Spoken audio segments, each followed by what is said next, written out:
I'm gonna get this show on the road, guys. I want to welcome everybody to week 16. Can you believe that? Week 16?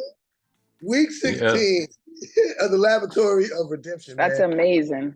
Week 16 of the Laboratory of Redemption, man. We've been giving out some great stuff. I'm telling you what, one thing I just want to mention before I get started, man. If y'all haven't checked out the archives, look into the YouTube stuff, get back and look at some of those videos, man, and check out some of those calls. It's some information in those calls that's amazing, man. I just looked at some of that stuff the other day, and it's some really good info. So when you get a chance, get back at some of those old YouTubes.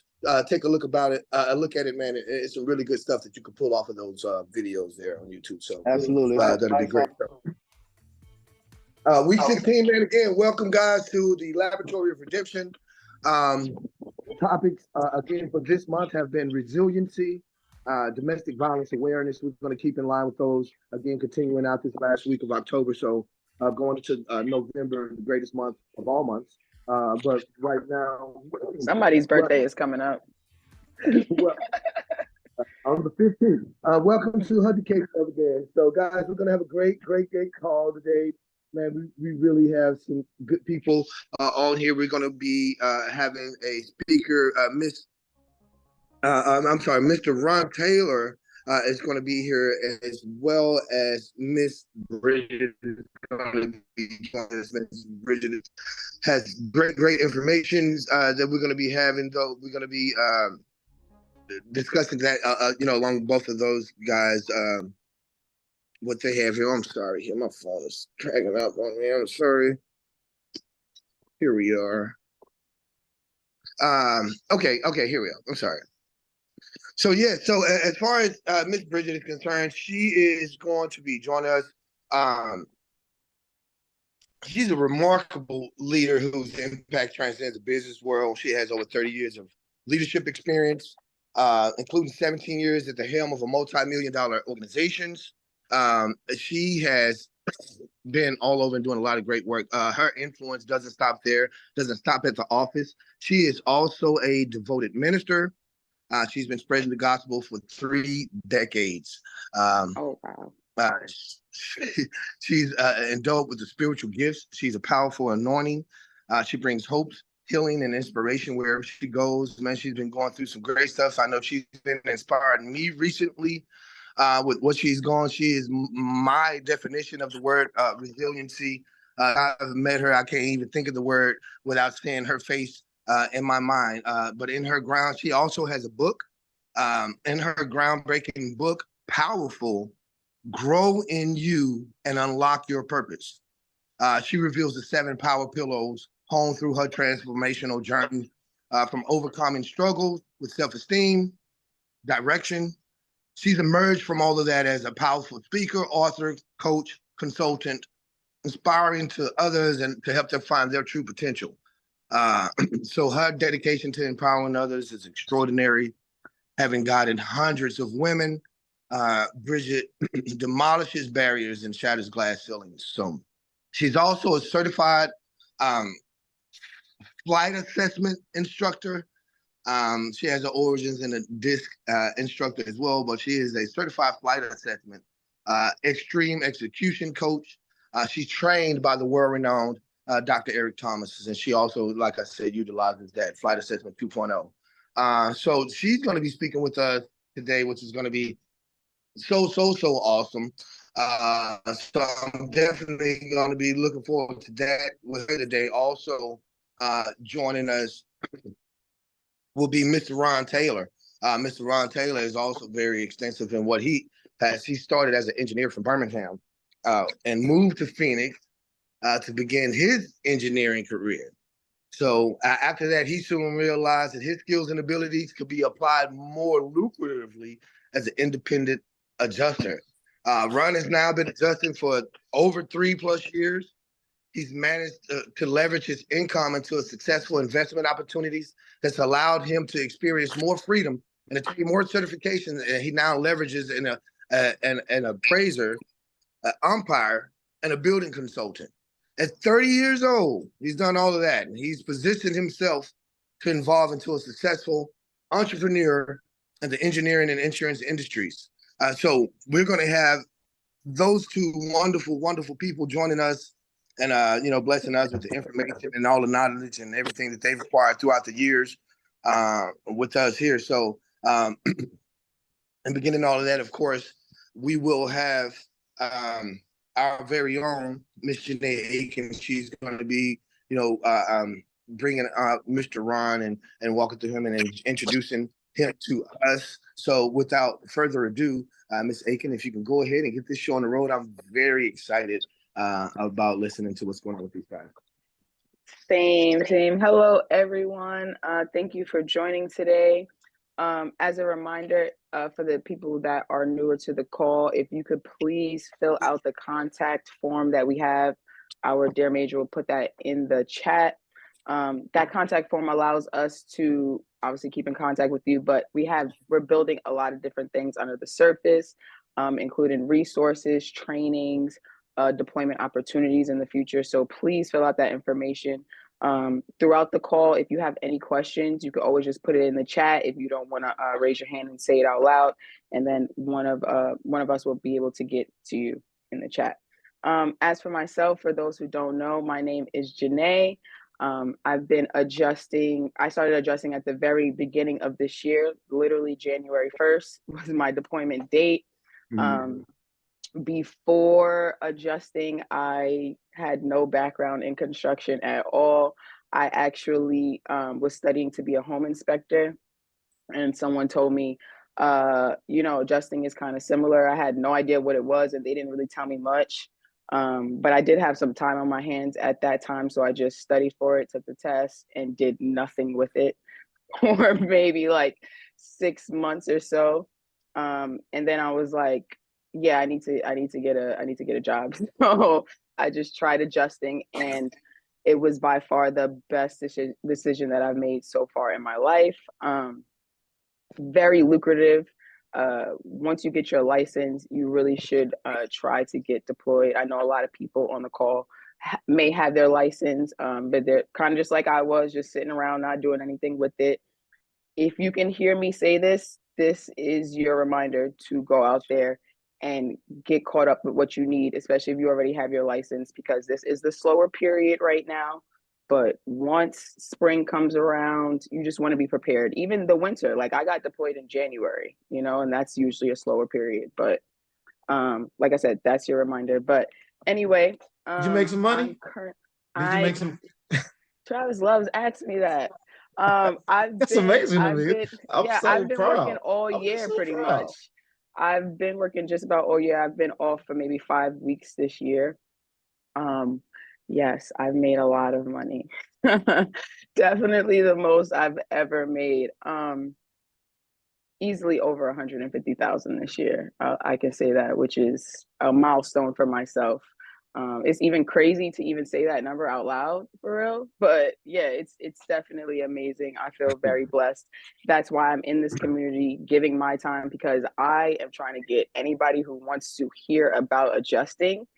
I'm trying to get them on board because it will definitely change your life. I promise you that. And it's no BS. But as a reminder, it's not an easy career. So don't think it's just going to be a cakewalk. Like, I've been working all year. You know what I'm saying? Like, I work 7 days a week.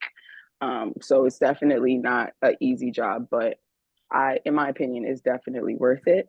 I will let Mr. Ron Taylor discuss his background into adjusting, how long he's been adjusting, and how did you get your start? If you could just tell us a little bit about yourself, Ron. Yeah. Thank you guys for having me. I've been on here for probably the past 3 to 4 weeks, and have been very impressed by the information that has been shared. And honestly, I wish I would have had something like this when I was starting off, because it's kind of like you're out there just solo dolo, just kind of giving it your best shot, and doing the best that you can. So I appreciate the introduction. So I'll start here. My name is Ronald Taylor. I'm 30 years old, from Birmingham, Alabama. I now live in Phoenix, Arizona. I moved out here as an engineer by trade. I went to the University of Alabama at Birmingham. finished my engineering degree, and thought that was just going to be the path for the rest of my life until retirement. But once I got into engineering, I just kind of saw that it was pretty gray. I was working at Honeywell Aerospace, which is a pretty big title, especially when you're coming from Alabama. You know, everybody think that you made it. Like, oh man, my son is a aerospace engineer in Arizona. I mean, that's a great career. You know, yeah, that's a great career. It is. You know, working government contracts for the United States, it sounds great. But when you got skills and ability that you're innately born with, you just know when you have a higher calling, and you just know when your skills and ability is not being leveraged to the potential of that which God has blessed you with. And I would say that I kind of stumbled upon insurance and adjusting by mistake. And I'm kind of looking at my script here, guys. I'm a very OCD person when it comes to being organized. So I kind of made a script here that I'm just going to follow. So I've been adjusting for about 3 years now. I got into adjusting by mistake. I'm not a complainer. I'm a solution finder. And I was talking to one of my buddies about how I didn't like the vocation that I was in. I was working at Honeywell Aerospace, which is a Fortune 500 company. And to me, I was kind of a cog in a wheel. I wasn't doing any math, any science. I was basically editing specifications all day long, all day, every day. Sitting at a computer in a cube, making clerical edits to specs. And that wasn't what I anticipated coming out of college into being a professional. So I had a buddy of mine who had been into adjusting for about 30 years. He said, look, man, why don't you use your engineering construction background into being in insurance and adjusting? And one thing I would say to everybody who's listening, who does not have a lot of experience with entrepreneurship, man, if you want to be successful, you have to take risks. Man, risks are very, very important. If you're the type of person and you're looking for safety, you're basically subjecting yourself to the risk that other people are willing to take. If you want to be great at what you do, you have to be willing to take your own risk. And that's one thing that I can thank God for, that I was inclined to do, was to take my own risk. And that was kind of before COVID. So luckily I took the risk. I said, okay, I'm going to try my hand in insurance at adjusting. This was right before COVID. During COVID, the aerospace industry took a hard left turn. So a lot of my colleagues that I was in aerospace with ended up getting furloughed or laid off. Wow. And I don't know if y'all know what furloughed is. Absolutely. Absolutely. And I don't know if y'all know what furloughed is, but once you get furloughed, it's like you're half time. So you can't go to your leasing company or to your mortgage company and say, hey, I'm half time now. They don't want to hear that. They want the whole money. They don't want half the money, you know. So I was glad that I had the ability to foresee the shift. And I don't count the credit all to myself.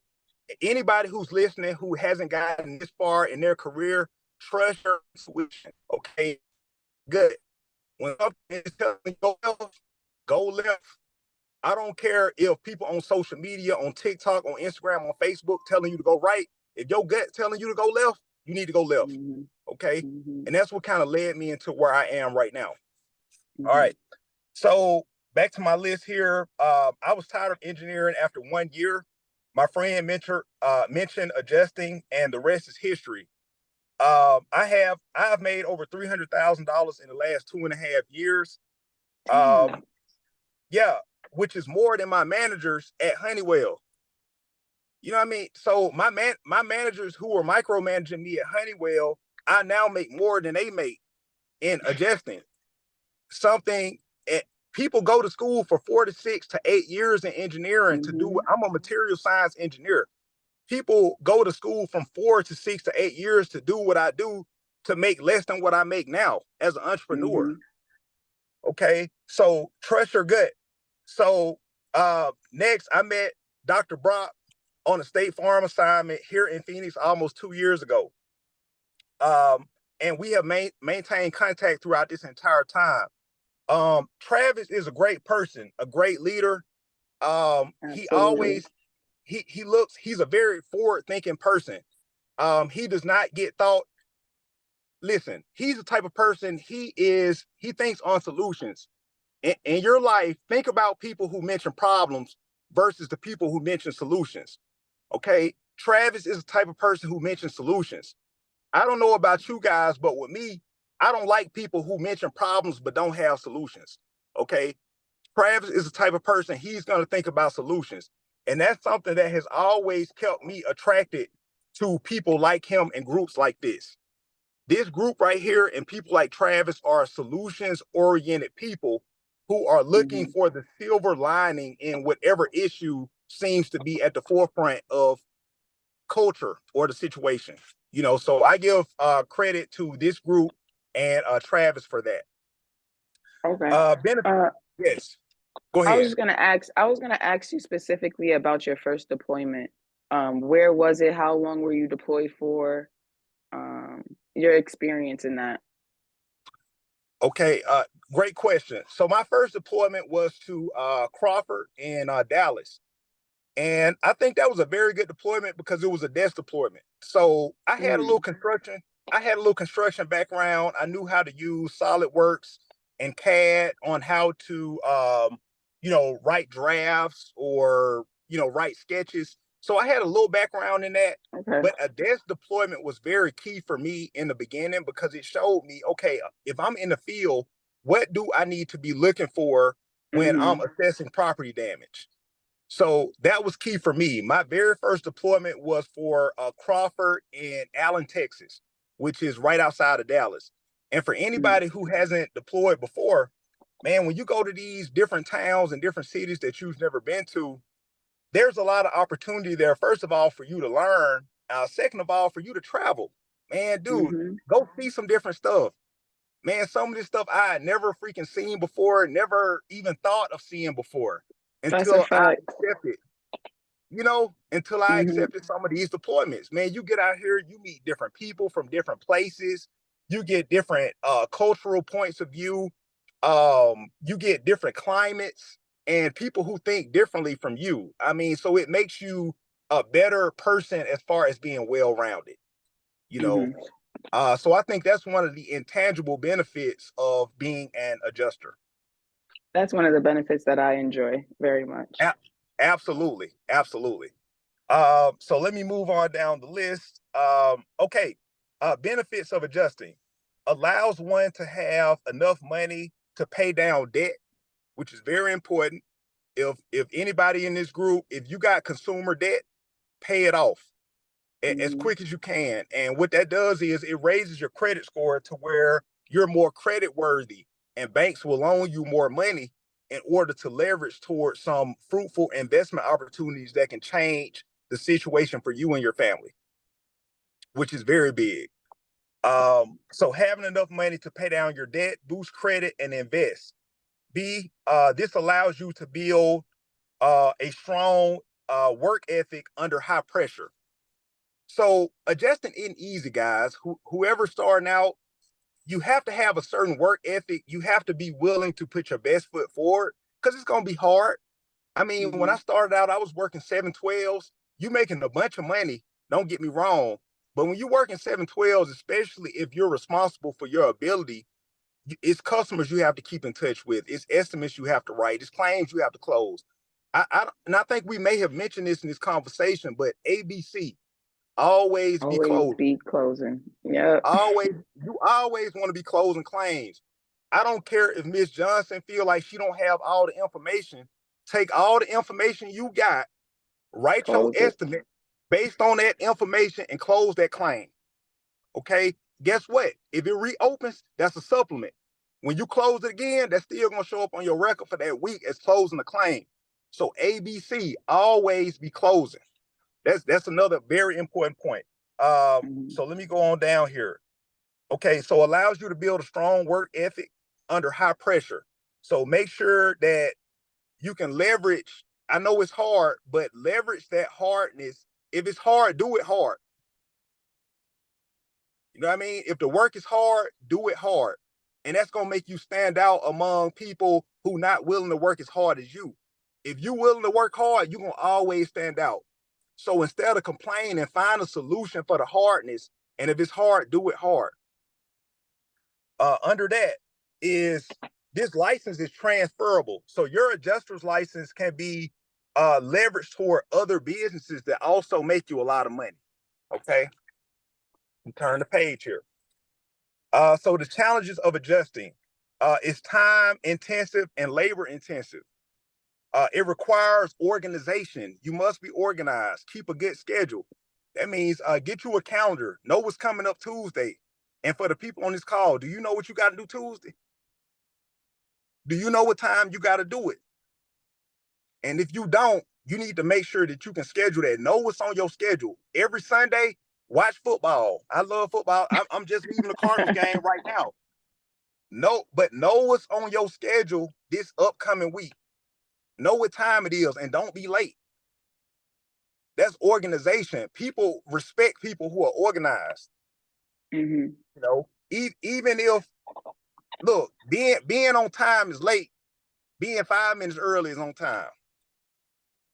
And so so with this advice that you're giving, is this some of the things that you would give your younger self, I guess, to get to where you are quickly or quicker than how long it took you? Absolutely, but not all this advice is something I would have given to my younger self. What is some of those things? Most of what I would have given to my younger self: number one, be organized. Number two, be willing to outwork the competition. And your competition is yourself.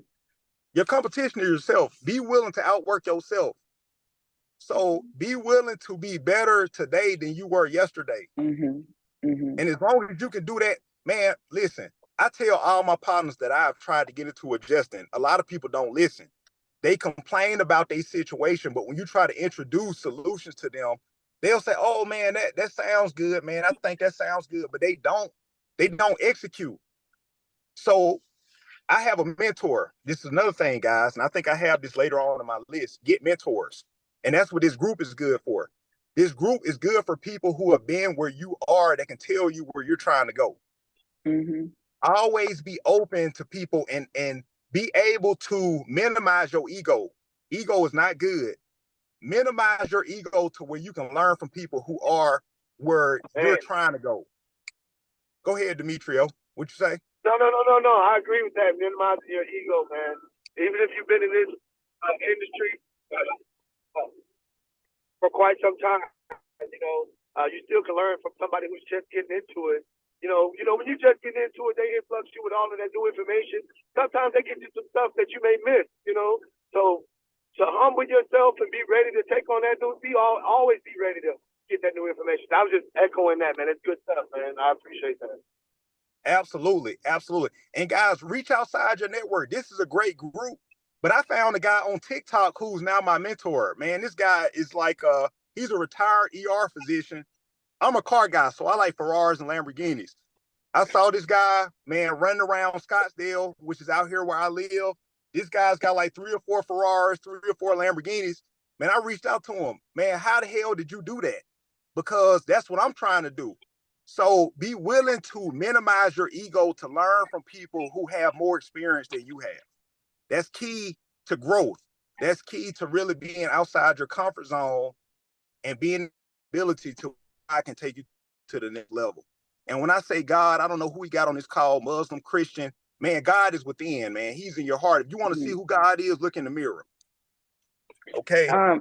Let me just ask you something, Ron, because we are running short on time. I just wanted to ask you another question. Just to stay on topic, because our topic is resiliency. Can you just speak to a moment in your career where you had to be resilient, especially in the adjusting career?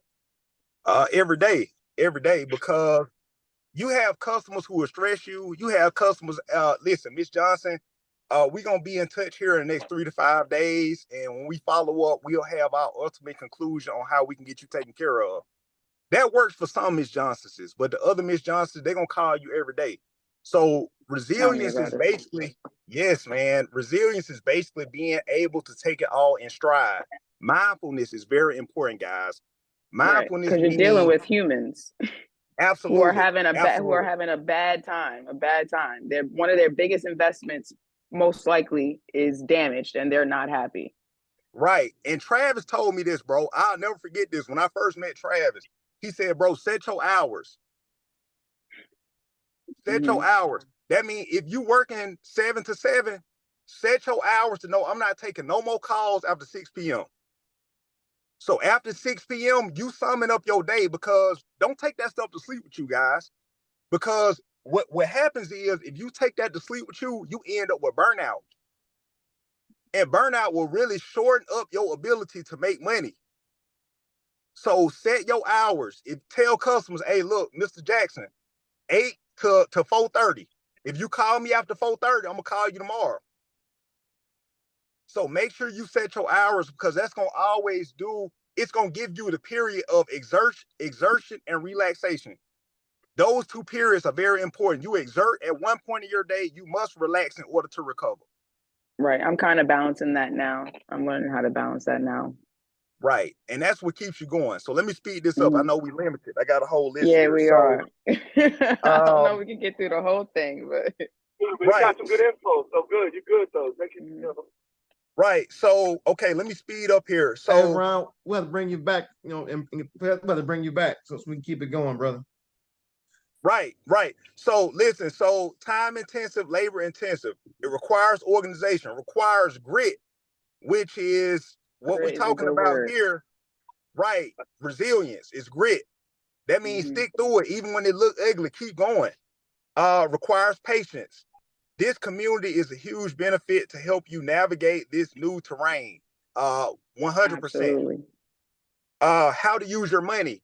And Coach Ryan, I don't know if he on this call today, but I always appreciate his financial advice, because when you enter this industry, I went from making $80K a year as an engineer to making $150 a year as an adjuster. So you need to know how to manage your income, pay off debt and boost your credit, take calculated risk and invest. That don't mean just take stupid risk, take calculated risk. Know what the potential benefit or the potential downfall, and take that risk based on that. Take courses and certifications to make yourself more valuable. Investments that I've done. So I've invested in my umpire and appraiser certificates. So now I'm a building consultant. I can do umpire. I can do appraiser. I'm also a public adjuster. I'm a vice president for a company in business development. So take that license that you have and leverage it in other industries. Also networking. I just turned 30. My birthday was last Tuesday. And I asked my boss, I said, if you were going into this next decade of 30 to 40, what would you do? He said, this is one thing you want to know, Ron. He said, it ain't what you know, it's who you know. And what that means is always be willing to network. If you're an awkward person or introvert, the best way to overcome that, get out there. Expose yourself to uncomfortability. Expose yourself to being uncomfortable in order to make yourself more valuable. So that's another token. Conclusion. Have fun out there, guys, but also have a plan. And I like what this organization says. Their plan is big enough for you to have your own plan inside a plan. Yeah, the vision within the vision. The vision within the vision. And I don't know how many guys are Christians, but it says in the Bible, people suffer from a lack of vision. You know what I mean? From a lack. My people suffer from a lack of knowledge or a lack of vision. You must have clarity. Have a plan. And don't base that plan on what you think you can do. Base it on what you think God can do. It's two different things. God can do much more than man can do. So always base your vision on something much bigger than yourself. Okay. Good stuff, brother. Good stuff, brother. Yeah. Good stuff. Amen to that. Good stuff. Yeah. All right, Janea. Yeah. Go ahead and transition. Thank you guys for your time. Ron, thank you so much. We might have to make you come back to be a guest speaker, because you do have a lot of good stuff that you're handing out. I do appreciate that. Absolutely. I thank you guys for what you do in this community. So yes. Good stuff, guys. Yeah. All right now. Good stuff. That's awesome. That is awesome, man. I appreciate you again. We definitely gonna have to get you back, man. I could have listened to that for another. We gotta talk about that appraiser and umpire. I gotta talk to you on the side about that. Absolutely.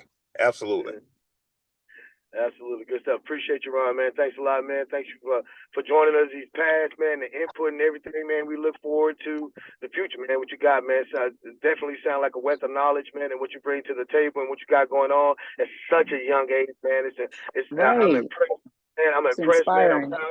I'm proud of you, my brother, man, for doing that, man. So, man, that's big. It's inspiring, man. So thank you, man, for living your life, man, for doing your thing, man. I appreciate you. Absolutely, guys. All glory to God. I appreciate you. Yes, sir. Thank you. Awesome, man. Well, we're going to keep this thing going, man. Again, another part I'm so excited about, again, for the whole month we've been talking about resiliency. And again, I cannot think of resiliency without thinking about this young lady who we're going to bring on now, since I've met and heard a portion of her story. Again, the introduction of the bio I was reading today belonged to a Miss Brigitte Brown Jackson. Miss Jackson, if you wouldn't mind joining us, taking the floor, I'm so excited to hear you, and thank you so much for being with us today. Thank you all for having me. I'm glad to be here. Yes. Cyrus can't start me. That's my boy. I'm so, again, very excited to be here. We're going to be talking about moving forward through trauma. So I did do a slide deck PowerPoint to kind of walk you through and everything. And I'll be with you a little bit of time and then mosey on. But this is very interactive. Very, very interactive. So get ready, move your fingers and everything, and you all will see why. So do I have controllability, or are you going to control it for me? I got you. Okay. All right. So we're moving forward through trauma. So one of the things that I'm going to do is I'm going to promise you that I'm going to help you leverage in just these short few minutes that we're going to be together, your secret sauce, and help you elevate at an altitude that you can take your current self-awareness to your future self. That's the next slide. You can go ahead to the next slide. And then the following slide. All right, so they already introduced me. We'll go through this one really, really quick. Why listen to me? Been featured different places. You keep clicking.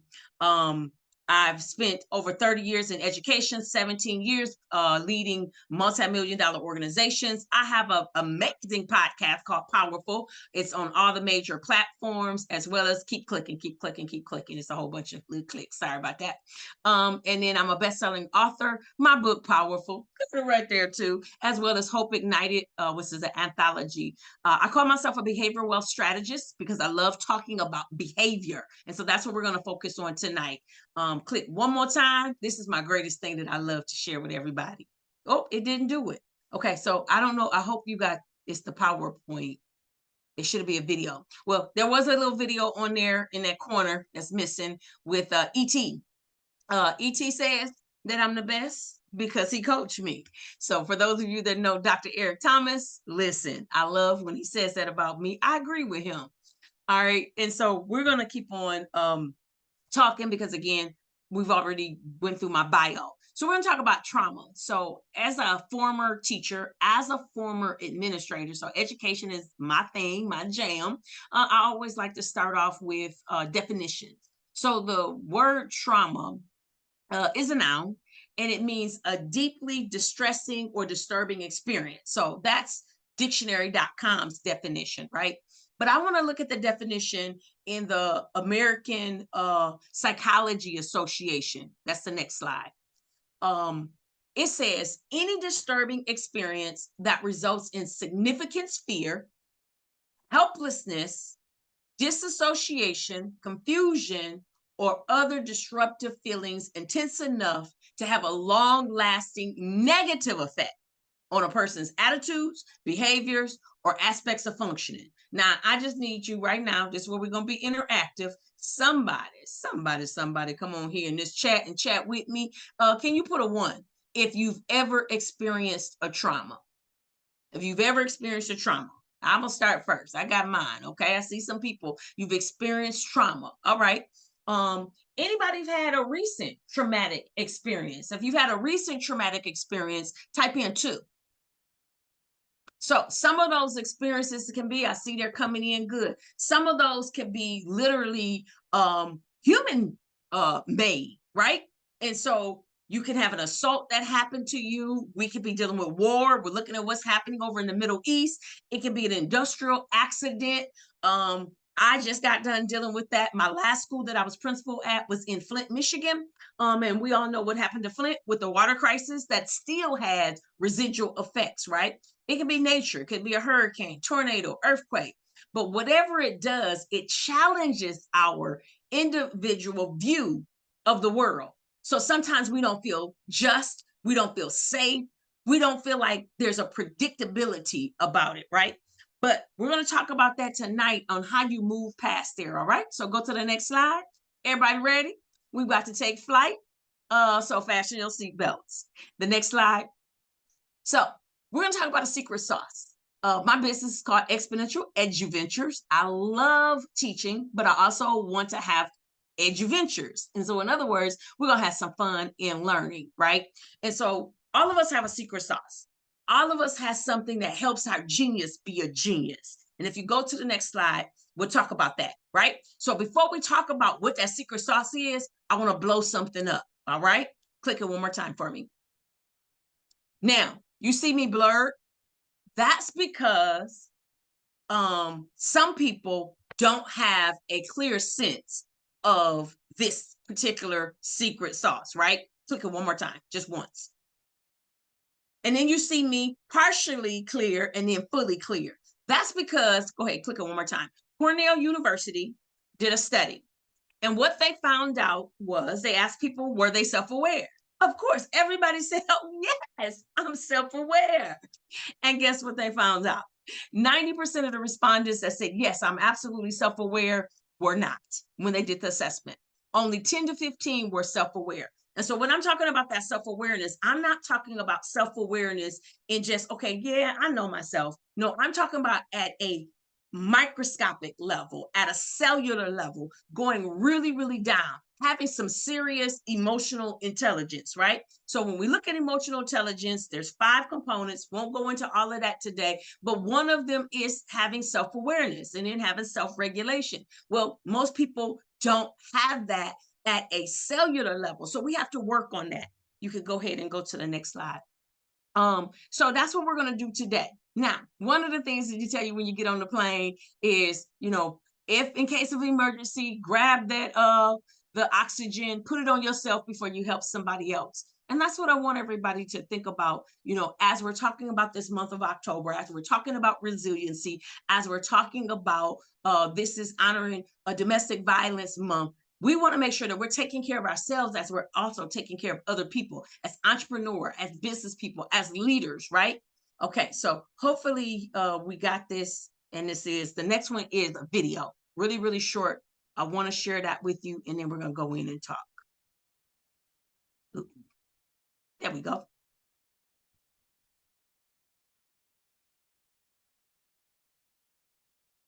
Oh.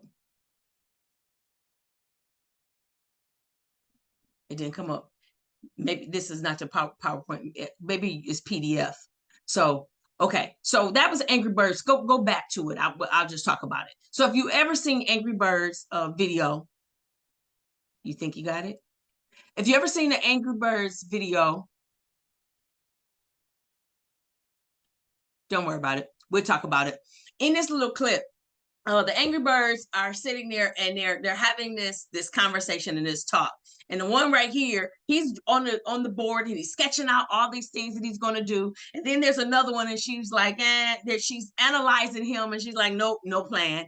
And then you got the other ones like, yeah, I like what she says. Why not she's the leader? And then you have one says, oh, good job. So basically, the reason why I was going to show you this video clip was for you to understand, go to the next slide, that we all have 4 distinctive behavior preferences. I heard you all talking about the flight assessment, so I'm assuming that you're very familiar with it. Well, I work with leaders. I work with leaders and I work with teams. And as I'm developing out teams and helping leaders to be better leaders so that they can keep their team intact. Because one of the things that I learned as a school administrator is my leadership was really important. I lost a lot of my staff, right? But we want to make sure that that's not happening. So I put this on here because first I want to talk about me, and then I'm going to come back and we're going to do some talking because I want to talk about you. I'm that top one where it says social, relationship oriented, enthusiastic, persuasive, optimistic. That is me in a nutshell, right?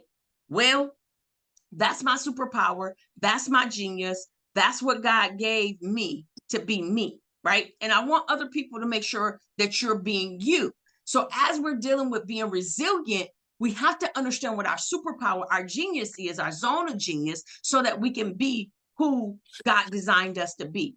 So if you go to the next slide, I want you to, again, we're going to move forward through trauma. So several people said they've had traumatic experiences. Then I saw several twos that said you've had a recent traumatic experience, right?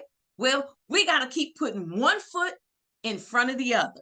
I just need somebody to type that in the comments right now with me. If you agree, put one foot in front of the other. And you can just put one foot. That might be easier, quicker to say. One foot. That's all we want you to do every day is as we start this week, how we're going to start this week? One foot. How we're going to start this week? Tomorrow, we're going to get up. We're going to put one foot in front of the other, and we're going to keep on moving no matter what is happening in our life. One of my mentors said this, and whoo, did he mean it, and have I seen it? Literally, you are, your business don't care about your feelings. Ooh, somebody say nugget if that's a nugget. Come on, somebody talk back to me. Your business don't care. Nugget. Your emotions. Thank you, Dr. Travis. Listen, our business don't care about our emotions. You can go to the next slide. So, listen, y'all see that beautiful, beautiful, beautiful portrait? That is my husband and I with 7 of our children. We have never been able to get all 8 of them in one photo. So we're going to have to Photoshop one of the photos and put the missing person in it.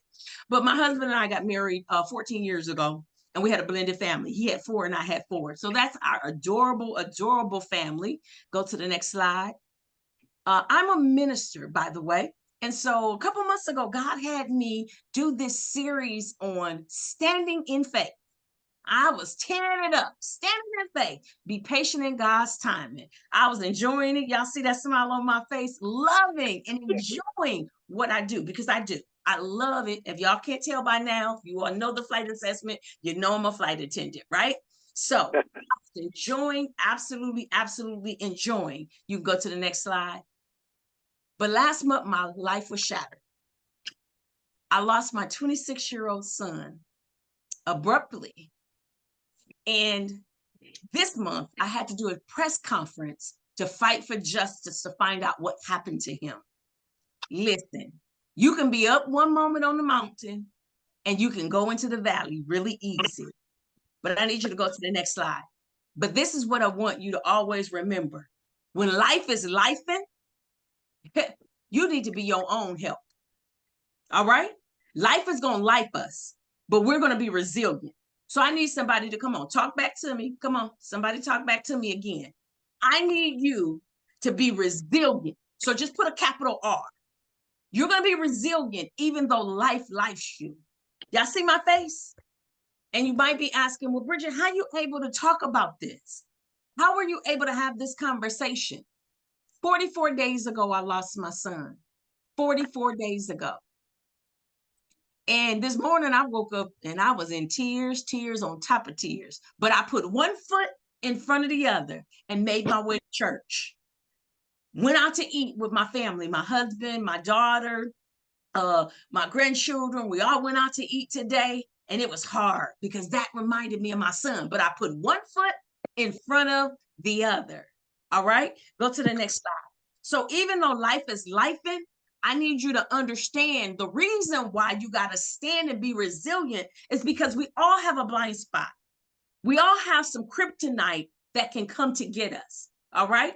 And so you know what your kryptonite is. You know what it is. And I want to take it back, though, to look at it in the sense of your genius. Right. So go to the next slide. Again, we have these 4 behavior preferences. So if you all know them, you know the top is a flight attendant. The one next to it is a grounds crew. The one below it is an air traffic control. And the one in the red in that corner is the pilot. Well, So we all have a cryptonite that can come at us. For the flight attendant, the kryptonite can be not trusting people. Think about it. I just lost my son. Then I got a black eye. My ex-husband, my current husband, and I all had to go sit, and we couldn't get questions. We were treated with the worst form of apathy I've ever had in my life. But I still got to learn how, Brigitte, don't put up walls because you need people. Remember, I work in a people area. I deal with people all the time. I deal with behaviors. And so I cannot allow my kryptonite to stand in front of me. So what do? I keep on having resilience and I keep on moving. If you're that grounds crew, again, you make sure that you are the kumbaya for people. You have patience. You're very empathetic. You're a good listener. You can be loyal. But at the same time, again, you might be moving sometimes slower than you need to. And so that productivity needs to happen. So your blind spot might be in the midst of your trauma. You cannot slow down. You can't allow procrastination to happen. That's that pilot, the detective that I had to deal with.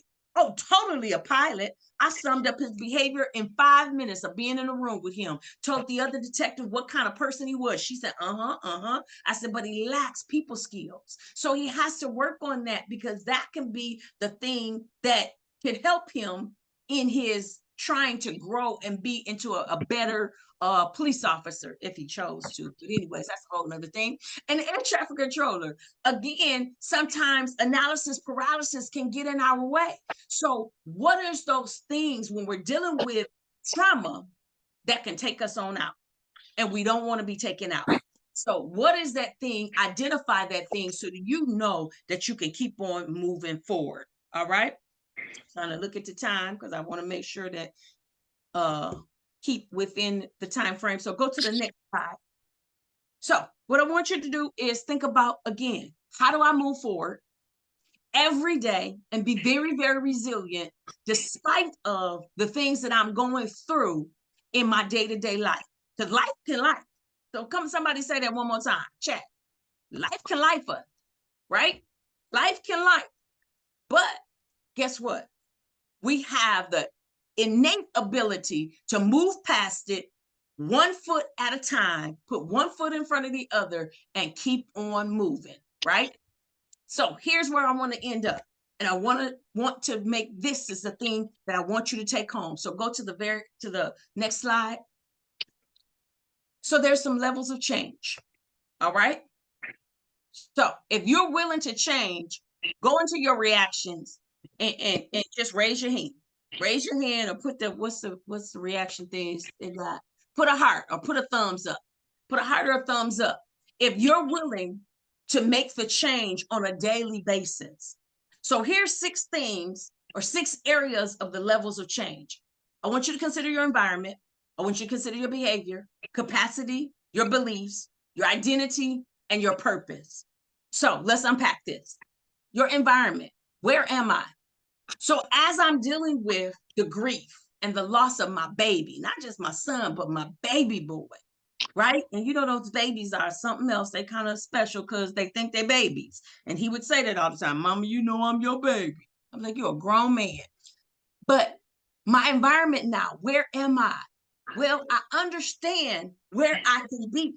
And so I understand I'm a flight attendant. I have to be people-centered. So I can't go sit in my bed and curl up because I really will shrivel up because I'm energized by people. Some of you on here, you're energized by being able to answer and solve problems. Some of you are energized on here because you're able to support other people. Some of you all on here are energized because you are very analytical and you help provide a protocol for other people's solutions, right? So some of y'all problem solvers, you want to solve the problem, and some of y'all want to put the plan together so that you can have the problem solved. So understand your environment and what you need. This organization, this group here, this is a great environment. How are you tapping in and how are you using it? And then behavior. What will I do differently? So after tonight, what will you do differently? Will you just listen to all of the things? Ron just threw out some nuggets. Will you do something differently with that information, right? If you want to be resilient, you got to do things differently. Einstein said it best. If you keep doing the same things and expect a different result, that's called, somebody type it in the chat. Let me see. I'm waiting. Insanity. There you go. All day long. Insanity. And then the capacity. How will I learn? You're doing it tonight. What are other ways that this week you're going to front load your week of learning? And then beliefs. What's important to you? What are your core beliefs? What are the core things? And again, one of my core beliefs right now as I go through my trauma, I go through my grief, is I know I have to stand and be around people. That's a core belief for me, that even when I give myself time to grieve, and I promise you, when I get off this call, I'm gonna go in there and lay down, and I'm gonna let the emotions come, that however I feel them. But I also have the belief that every day I gotta get up and put one foot in front of the other. And then identity. Who am I? Well, you all heard in my introduction that I have the book Powerful. It's right here. My book Powerful, I talk about in chapter 2 what my name means. My name means strength. What does your name mean? Brigitte literally means strength. So I used to laugh at God when I was in my 20s, when my self-esteem was really low. And I was like, really? You wanted my mother and father to have a joke? You called me strength? What was strong about me? Ooh, did I learn that and find that out? So who are you in this point of your business, in this point of what you're striving to do? How does your name relate to it? Or how does your character relate to it? Or how does, again, all of those things you've done in your life help identify who you are to be able to do the mission that you are on right now to achieve the goals that you want to achieve? And then last but not least, what am I a part of? Well, y'all part of this 360 movement, right? So what is your purpose, and how is your purpose greater? I want to end with this, and I don't want to proselyte anybody, but again, I'm a minister. So I just taught this in my Bible study the other day. There's a story where the people come to Jesus and they give him a report. The report was that John the Baptist was beheaded, and Jesus went off by himself and wanted to probably do like me, curl up in fetal position. But he wasn't able to do that because the people saw him, and then they went and pulled on him. And guess what he ended up doing? He ended up doing what he did. He ended up going and healing, as well as after he got done ministering to the people, he said, well, let's feed them. And he fed 5,000 people. Why did he have to do that? Because that's who he was. So as a flight attendant, even in the midst of my grief, I pour into other people. Just yesterday, I was in a room with about 60 people for this wrongly convicted summit that was going on. And I was one of the first speakers that poured encouragement into them. Why? Because that's what I do for a living. I'm an encourager, right? So that's my greater purpose. That's what I'm a part of. Even in the midst of going through trauma, even in the midst of going through loss, even in the midst of grief, I still have to pour, because that's who I am. In my DNA, in all a part of me, there resonates, guess what? A movement of inspiration. All right? And then we'll finalize this. It has been great.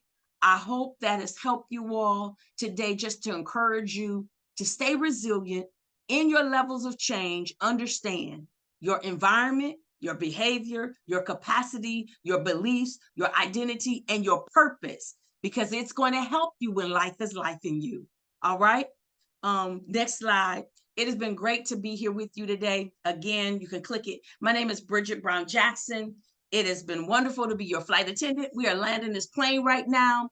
That is all of my contact information. You can find me at Brigitte Transforms on all social media, as well as I'm on LinkedIn as Brigitte Brown Jackson. Would love to connect. Would love for you to follow. And again, if I can do anything to pour inspiration in you, I enjoy doing it, because that's what I do. Because even when life is life in me, I take those lemons and I make lemonade. All right. All right. So, oh my goodness. Thank you so much for that. soon as you started talking, I'm like, I love her energy. Of course, you're a flight attendant. Of I'm a course, flight of attendant. course. I love that. Thank you so much. Wow. Man, that was awesome, Ms. Jackson. Thank you so much, man. That was all inspiring. I really appreciate that. Thank you. Yeah, that was everything. Have you tearing up a little bit? Like, okay, I'm strong. Good. Yeah. One foot in front of the other. That's so serious, though. One foot in front of the other. Man, Because especially in that advice is so important in adjusting as well, because it's every day. There's no days off. Like, you can't take a couple hours to be like, I'm stressed out, or I'm not. You know what I'm saying? You really cannot afford to do it, literally, because of the time. Like, you can't afford to do it. Like, so that's very true. That's great advice. One foot in front of the other. And like you said, and not only in adjusting, but in life, like, you're going to go through some things that are going to make you feel like you want to go in the corner, you want to go ball up, you want to curl up, you don't want to work anymore, this, whatever. Especially while working. Absolutely, while working. So it's compounded. You're working and going through personal things. So to be resilient, to just keep putting one foot in front of the other, you don't have to hop, you don't have to jump, you don't have to run. But if you consistently put one foot in front of the other, you will take steps and you will keep moving forward, even through those times in which you don't even think that you can move at all. So, man, thank you so much. That's amazing stuff. You're welcome. Absolutely. And that's the big piece when you again have that emotional intelligence. Again, that self-awareness is so very, very important, because when we know ourselves, again, at a molecular level, at a cellular level, get down to the nitty-gritty of us, then we can give ourselves the grace that we need, but then to go forward. So that's what I did. I got up and I'm like, okay, Bridget, get up. We're just gonna put one foot in front of the other. I cried all the way to church. I will be honest.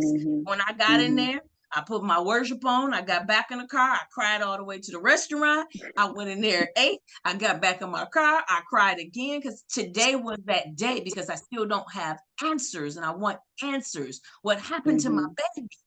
But at the same time, I know that there were people that needed me. And so pouring into other people. So thank you all for having me. Yeah. That boy got his hand up. Hold on. That boy got his hand up over there. Go ahead. I'm talking about, I'm proud of myself. I didn't just jump in this time. I was gonna ask you, for yourself, what keeps you going? Like, what's that thing inside of you that keeps you pushing forward in the midst of all this internal chaos and all the stuff that you have going on? What keeps you pushing forward? And that's why I say for people to tap into their genius. So my genius is being a flight attendant. You know how, and sometimes in our circles, when we're in the group, they call Ray the pilot of pilots. Well, I say I'm the flight attendant of flight attendants. I'm always, even in the midst of tears coming down, I'm trying to make sure that other people are okay too as well, because I want people to have this great experience, and so because I know that now, and because I did that work on me, not only coaching other people and consulting and working with other people and building teams and leaders, I worked on my own leadership, for years. And that's a great thing, because now that I'm in this space, I can do it. So to answer that question, how do you do that? You tap into what you know is you. Like, my husband is a grounds crew, and so he's going to help. And so that's what he was able to do. He went back to work, and guess what he did? He's at work serving other people, and they're looking like, okay, we're trying to help you because you just lost your son. And he's like, no, he's serving. And so when we tap into our genius, we have that impetus to keep on going on. And in the field that what you all do, you think about, again, I think it was Janea that said it, when you're dealing with people that have lost, and you all are able to help and to bless and to bring whatever your brilliancy is into that situation for them. There you go. That's awesome. I was just sharing with them, Bridget, the other day, as far as in the community and the group. I'm also a high flight attendant. That we get our superpower. What makes us feel good is knowing that you're good. That makes us feel great.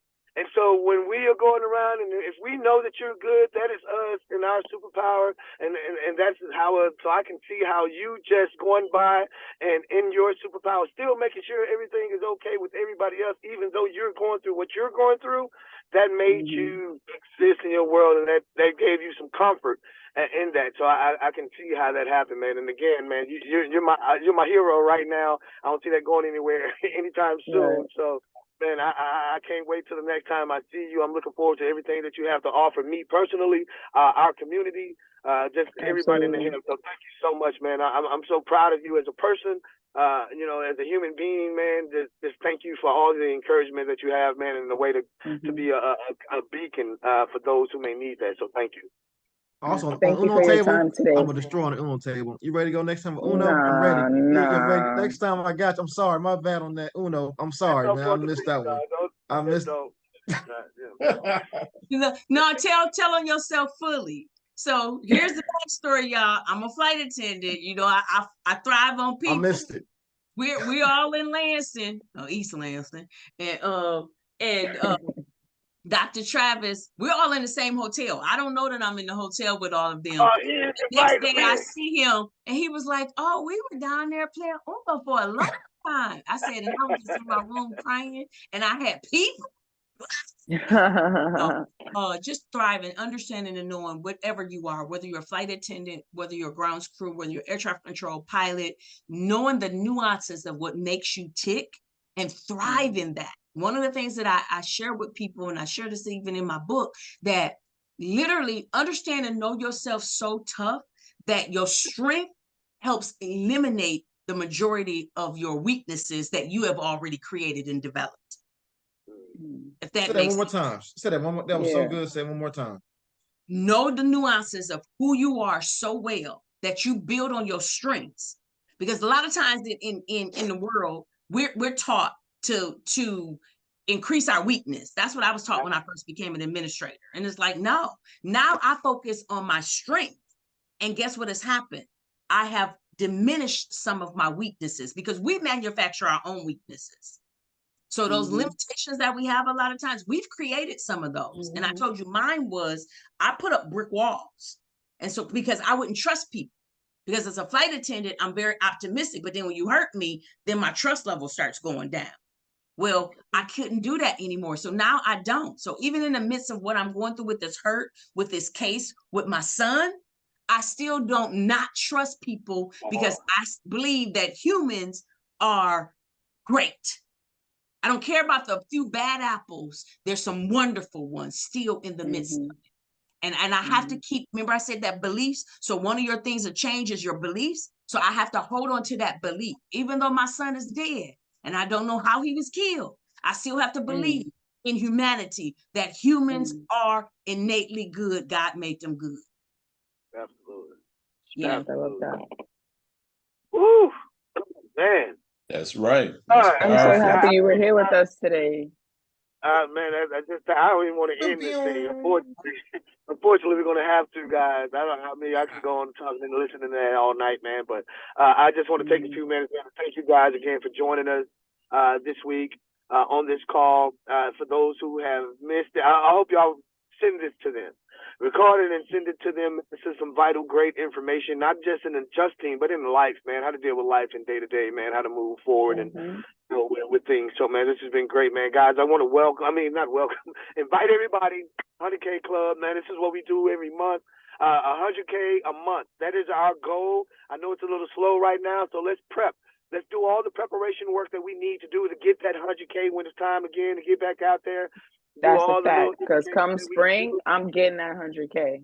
I'm making the club come spring, man. Get it before me. You not gonna get it. I don't know. We're gonna see. We're gonna see. It's a competition at this point. I'm telling you, you're gonna be chasing me.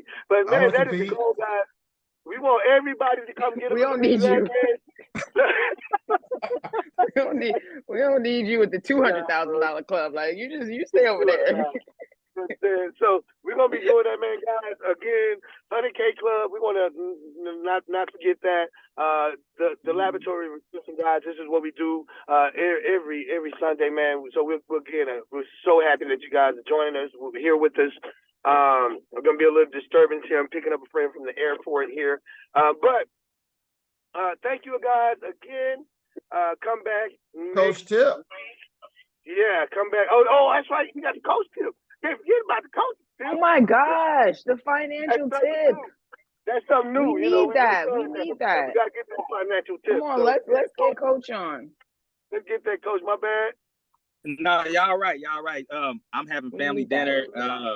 I'm so glad that I was able to break away and just catch the part of it that I was able to connect with Brigitte for a brief time. And man, that was just so awe-inspiring for me. What I hear from you is it's a blessing to be a blessing. So with this tip, that's really what I have at heart, is to try to be a blessing to people. And so one of the things, our theme is resilience. So I want to talk about economic resilience. And I'm gonna try to be as clean cut and precise as possible. For those who haven't purchased a home, home ownership rates are, as far as the rate in which people are purchasing homes, are at like 30+ year lows. Okay, that means nobody's buying homes. All right. The biggest contributor to that is how high interest rates are, right? And so people are already, apprehensive about purchasing a home. And so higher interest rates makes it even more so. One of the primary reasons for that is because the higher the rate is, the higher the payment. The higher the payment, the less house you can afford. There's fees that go into your monthly payment. And one of those primary fees, which does not pay off your house, is called PMI, or what's called private mortgage insurance. Okay. So on the slide that you see is a $325,000 home. You're looking at $373 a month. On a $200,000 home, you're looking at $227. Why does this matter? Because that's gonna go against your affordability, right? So my encouragement for those who haven't purchased a home, to help you become more economic resilient, right? Purchase a home, and there's companies out there that will not charge you this particular fee. So what does that mean? That means that if you go to one bank, you may only be able to afford a home that's, one bed, one bath. But if you go to the right bank, you'll be able to afford a home that's 3 bed, 2 bath, that could be more accommodating to your family. Now, the other portion of that helps to make you economically resilient is understanding interest rates. So let's say if interest rates may go a little bit higher within the next 24 months, guys, home ownership rates will start to subside, because we're in an environment where the rate in which people are purchasing homes is so low that the Fed is going to have to step in to make it more feasible. You already have these lending companies that are saying, hey, 1% down, 0% down, no PMI. This is huge for you, because your home is really your savings account. So for all of your additional income, one of the things that my wife and I do for just small purchases, we use Cash App. Why do we use Cash App?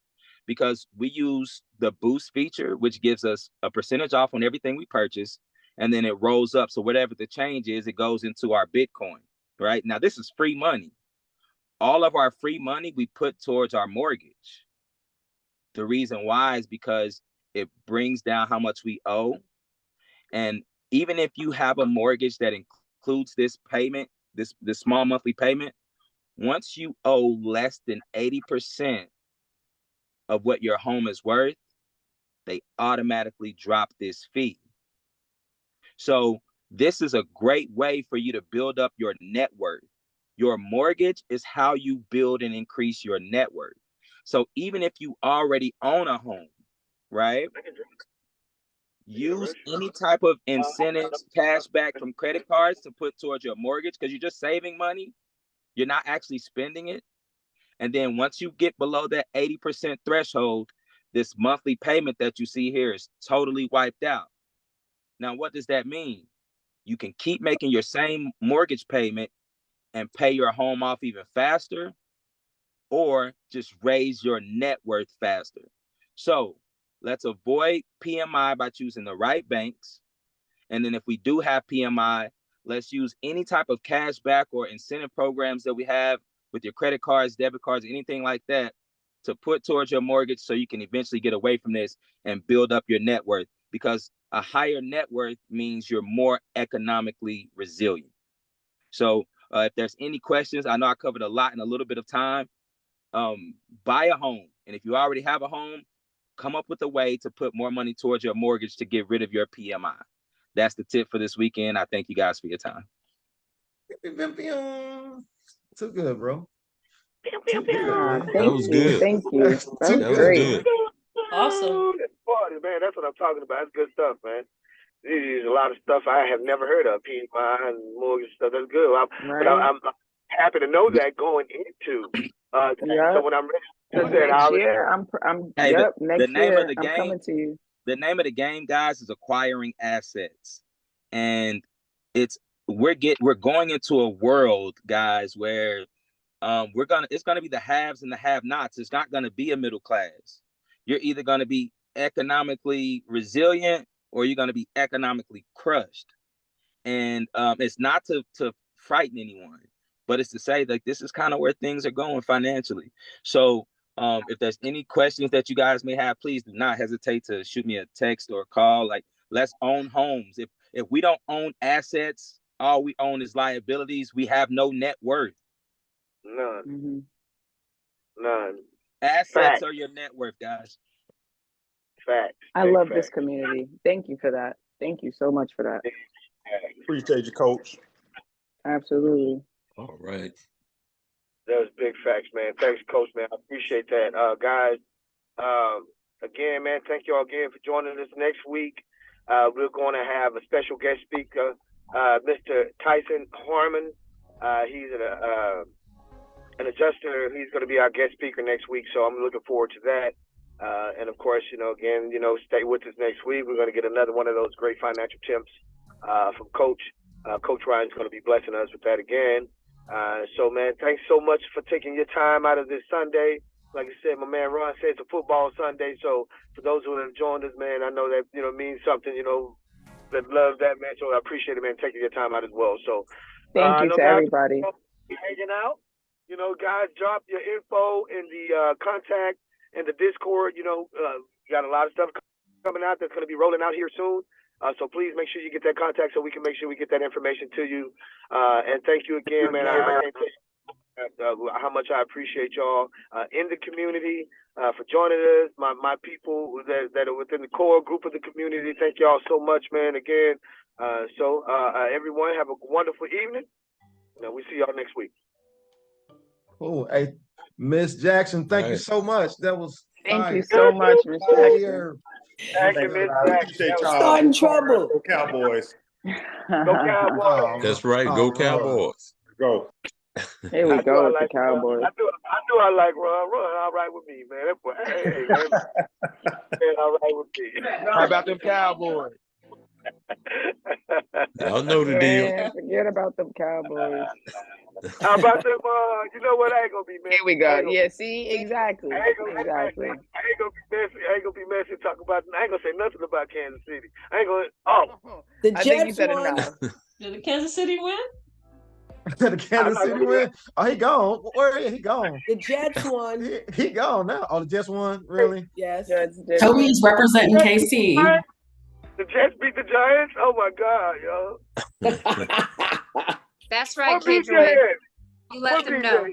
What's he doing with that KC jacket on? The Jets beat the Giants. Wow, BJ, who are you pulling for? Talk about it, please.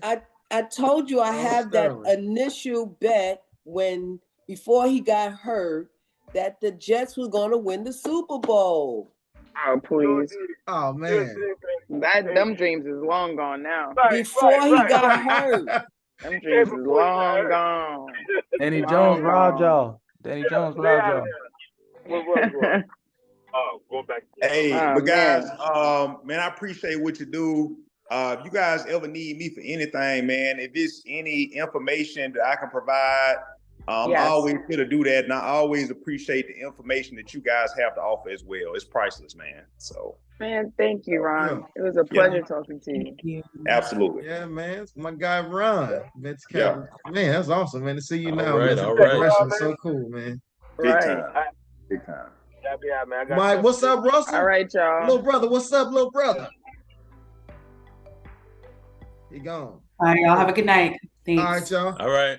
Good night. I'll Sterling, what's up, man? Good. What's happening? Good.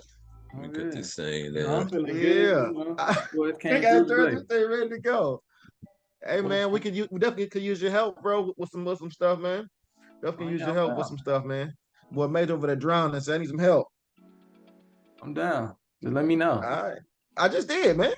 No, I'm saying like the specifics, you know what I'm saying? The details, No. the deets. The deets on it, Major give it to you. That boy give it to you later. Appreciate it. Yeah, I told him coming over to do his little interview. Gotta get his yeah. Makes sense. Yeah, come take a trip to the Sharon. Yeah. Yeah, man. I appreciate y'all, man. Sure. All right. All right.